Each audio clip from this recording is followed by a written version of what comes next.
Bharatiya Janata party ने जिस तरह से जनतंत्र को हाईजैक कर लिया है, हत्या कर दी है जनतंत्र की।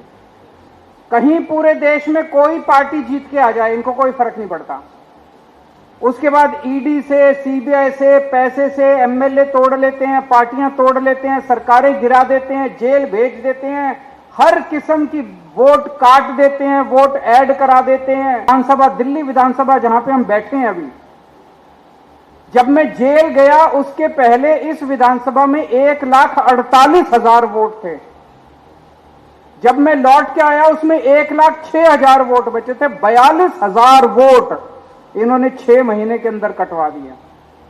मैं पिछली बार 30,000 वोट से जीता था, 42,000 वोट कटवा दिए, मैं 3,000 वोट से हार गया। जीत कैसे सकते हो जब आप सारे वोट कटवा। लोग जो चले गए ये चोरी करके गए हैं, बीजेपी ने चोरी करी है।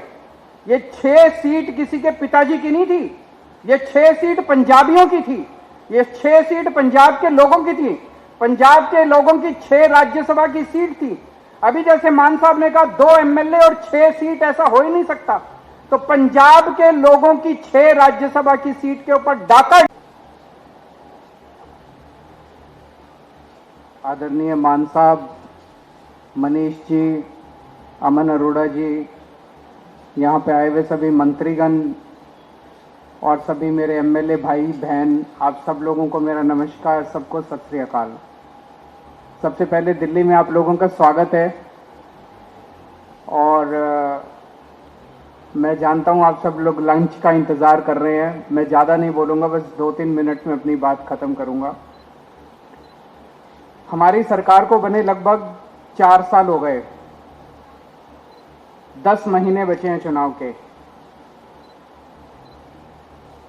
चुनाव के आखिरी साल में ऐसा बहुत कम होता है और ऐसी बहुत कम सरकारें होती हैं कि आखिरी साल में लोग उस सरकार की तारीफ कर रहे हों। 4 साल के बाद कहते हैं एंटी इनकम्बेंसी बहुत हो गई, एंटी इनकम्बेंसी बहुत हो गई।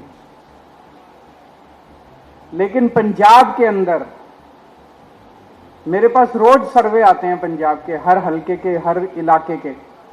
आप किसी पिंड में चले जाओ, किसी मोहल्ले में चले जाओ, आज पंजाब के अंदर एंटी इनकम्बेंसी नहीं है, प्रो इनकम्बेंसी है कि सरकार बहुत अच्छा काम कर रही है कि नहीं कर रही है। लोग खुल के तारीफ कर रहे हैं, दिल से तारीफ कर रहे हैं पंजाब सरकार की। और जिस तरह के अभी काम चल रहे हैं, मेरे पास रोज सड़कों की फोटो आती है, जो सड़कें बन रही है। 40,000 किलोमीटर की, 44,000 किलोमीटर की सड़कें बन रही हैं। 9,000 किलोमीटर बन चुकी हैं। जून के अंत तक काफी बन जाएंगी, 1 महीने के बाद सारी और बन जाएंगी। ऐसी सड़कें आज तक पंजाब में कभी नहीं बनी थी।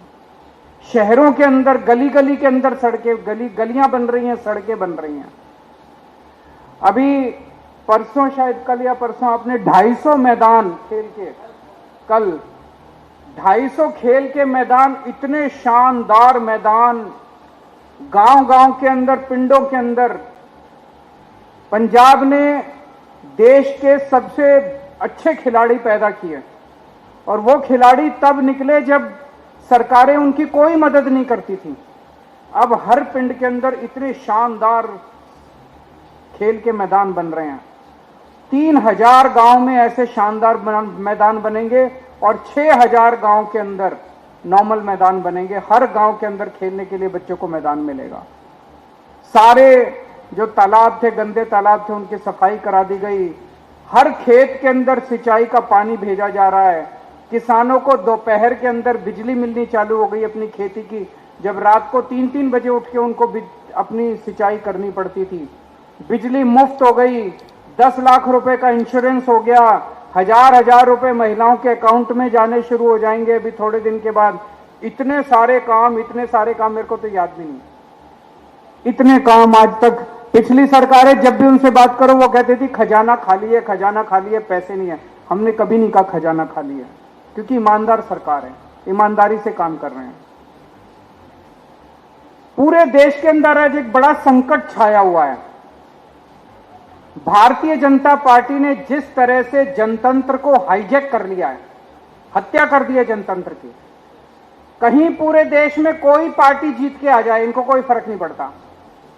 उसके बाद ईडी से, सीबीआई से, पैसे से एमएलए तोड़ लेते हैं, पार्टियां तोड़ लेते हैं, सरकारें गिरा देते हैं, जेल भेज देते हैं, हर किस्म की वोट काट देते हैं, वोट ऐड करा देते हैं। कल बंगाल का जो चुनाव, वो चुनाव थोड़ी था। पिछले 3-4 महीने से हम देख रहे हैं क्या तांडव चल रहा है बंगाल के अंदर। उसी तरह से उन्होंने बिहार के अंदर किया, उसी तरह से उन्होंने महाराष्ट्र के अंदर किया, उसी तरह से मेरी अपनी विधानसभा, दिल्ली विधानसभा जहां पे हम बैठे हैं अभी, जब मैं जेल गया उसके पहले इस विधानसभा में 1,48,000 वोट थे। जब मैं लौट के आया उसमें 1,06,000 वोट बचे थे। 42,000 वोट इन्होंने 6 महीने के अंदर कटवा दिया। मैं पिछली बार 30,000 वोट से जीता था, 42,000 वोट कटवा दिए, मैं 3,000 वोट से हार गया। जीत कैसे सकते हो जब आप सारे वोट कटवा दोगे? उसका तो कुछ भी नहीं बचेगा। पूरे देश के अंदर यही तांडव चल रहा है। आज जनतंत्र के ऊपर संकट है। जो हमारे शहीदों ने अपनी जान कुर्बान करके, भगत सिंह ने, सुभाष चंद्र बोस ने, जो हमारे देश के स्वतंत्रता सेनानियों ने अपनी जान कुर्बान करके शहीद हमें आजादी दिलाई थी, आज उस आजादी के ऊपर संकट आया हुआ है। लेकिन 2014 याद करो, 2014 में मोदी जी की आंधी आई थी। मई 2014 में जब मोदी जी की सरकार बनी थी तो आंधी चल रही थी। उसके बाद जितने चुनाव हुए, मई के अंदर देश का चुनाव हुआ, उसके बाद हरियाणा का चुनाव हुआ, जीत गए ये लोग, महाराष्ट्र का चुनाव हुआ, जीत गए लोग, झारखंड का चुनाव हुआ, जीत गए लोग। जहां चुनाव हुए ये लोग जीतते चले गए, जीतते चले गए, जीतते चले गए। फिर फरवरी 2015 आया, दिल्ली का चुनाव हुआ और दिल्ली के चुनाव में 70 में से 3 सीट आई भारतीय जनता पार्टी की। तो वो जो रामायण के अंदर एक कहानी है कि अश्वमेध का घोड़ा, भगवान राम ने अपना अश्वमेध का घोड़ा जब वापस आए, अयोध्या के राजा बने, अपना अश्वमेध का घोड़ा छोड़ा कि ये घोड़ा जहां जाएगा वो भगवान राम की जमीन हो जाएगी।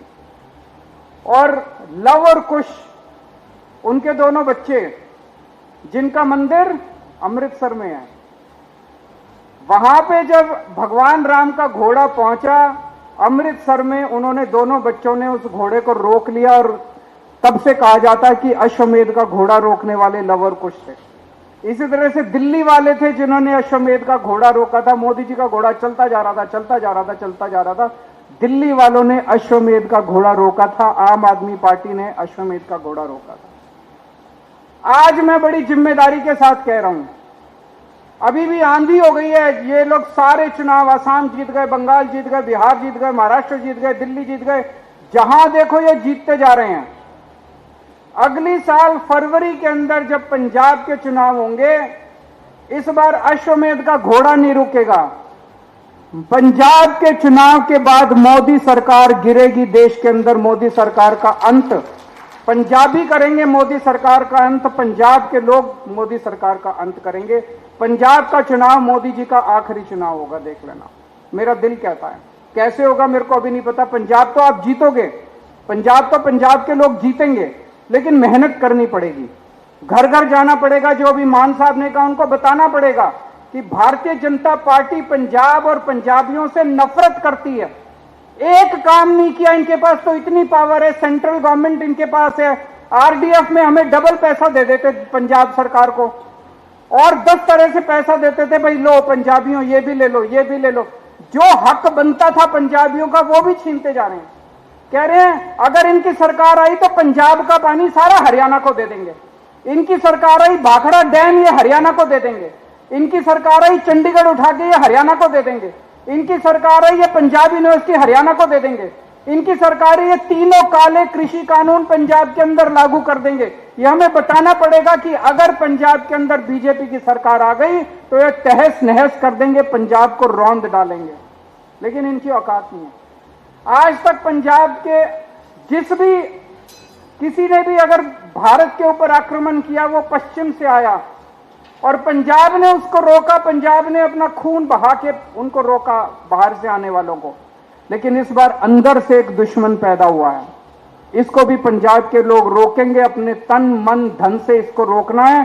देश को अपना जनतंत्र वापस दिलाना है, बाबा साहब अंबेडकर के संविधान को वापस लागू कराना है। ये हम सब लोगों की जिम्मेदारी है, पंजाब की जिम्मेदारी है, पंजाबियों की जिम्मेदारी है। उसी के लिए आज आप सब लोग यहां पे आए हैं। ये 7 लोग जो चले गए, ये चोरी करके गए हैं, बीजेपी ने चोरी करी है। ये 6 सीट किसी के पिताजी की नहीं थी, ये 6 सीट पंजाबियों की थी, ये 6 सीट पंजाब के लोगों की थी। पंजाब के लोगों की 6 राज्यसभा की सीट थी। अभी जैसे मान साहब ने कहा 2 एमएलए और 6 सीट, ऐसा हो ही नहीं सकता। तो पंजाब के लोगों की 6 राज्यसभा की सीट के ऊपर डाका डाला है बीजेपी ने, उसका बदला अब अगली साल फरवरी के महीने में लेना। बहुत बहुत शुक्रिया।